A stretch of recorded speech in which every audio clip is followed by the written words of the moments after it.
మీ పేరు చెప్పండి. P Seetharamamma. School కి ఫౌండర్ మీరే అంట కదా ఫస్ట్. ఓకే, ఇప్పుడు మీ ఏజ్ ఎంతండి? 96. మా అమ్మగారికి 96. ఇప్పుడు కూడా స్టిల్ పని చేస్తూనే ఉంటారు. పని చేయకపోతే తను ఫీల్ అవుతుంది అనమాట, ఇబ్బంది వస్తుంది పని చేయకపోతేనే. పనిలో ఆనందం. పనిలో ఆనందం వెతుక్కుంటారు అనమాట. ఈ వయసులో కూడా చక్కగా పని చేస్తున్నారు. మనమైతే ఇప్పుడు పని చేయకుండా మానేసి బండల్లాగా తయారయ్యి చాలా హెల్త్ ఇష్యూస్ తెచ్చుకుంటూ ఉన్నాం. మామగారు అయితే ఈ టైంలో కూడా బాగా హెల్తీగా ఉన్నారు.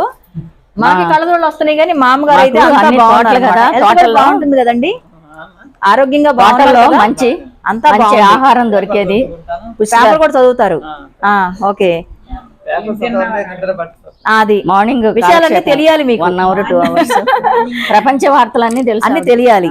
అవును. స్కూల్ ఎన్ని ఇయర్స్ రన్ చేశారు మీరు?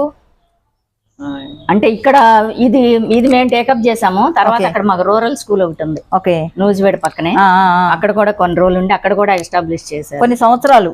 స్టిల్ అది కూడా రన్ అవుతా ఉంది. ఇప్పుడు కూడా రన్ అవుతూ ఉంది. మీరే మెయింటైన్ చేశారు అప్పట్లో? మొదట్లో తనే. ఒక 40 years దగ్గర ఉంటుందా స్కూల్?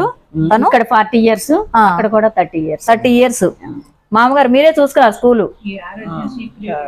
మీ ఆరోగ్యం సీక్రెట్ ఏంటి చెప్పండి మన వాళ్ళందరికి, ఇప్పుడు ఉన్న వాళ్ళందరికి చెప్పండి. ఆహారం పాజిటివ్ అనుకోవాలి, అంతే. నెగిటివ్ ఉండకూడదు. నెగిటివ్ ఉంటే రోగాలు వస్తాయి, అంతే కదా. నెగిటివ్ ఆలోచనే మనసులోకి రాకూడదు. హ్యాపీగా ఉండాలి. అది మనం కొంచెం వదులుకుని పక్కన వాళ్ళకి కూడా చేయాలి.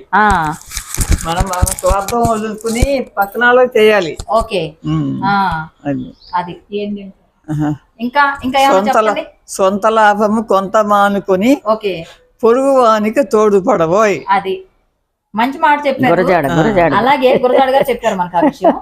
మేము వచ్చే ముందు కూడా మధ్య చేస్తున్నారు మీరు. ఇంట్లో పనులు కూడా చేస్తారా? మా అమ్మాయికి కట్ చేస్తా, కూరగాయలు కట్ చేస్తారు. ఏ పనైనా చేయగలరు. చేయగలను కానీ ఇంట్రెస్ట్ ఉంది. చాలా మంది పని చెప్తే వాక్కాయలు మాకు అక్కడ తోటలో వాక్కాయలు కాస్తాయి. ఒక పెద్ద సంచి నిండా తెచ్చి పెడతారు.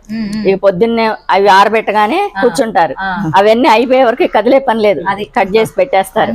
అట్లా విత్తనాలన్నీ తీసి డిస్ట్రిబ్యూషన్.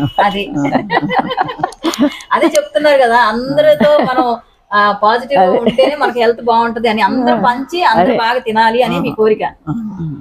థ్యాంక్స్. అందరూ ఒకటిగానే పుట్టారు కదా, అంతే కదా, వేరుగా పుట్టలేదు. అవును. మరి జీవన విధానంలో ఎందుకు తేడాలు ఉండాలి? అంతేగా. అవును. మీలాగా ఎవరు ఆలోచిస్తున్నారు ఇప్పుడు? ఎవరు ఆలోచిస్తున్నారు? వాళ్ళు మరి పుట్టడం అందరూ కానీ ఒకటిగానే పుట్టారు, వేరు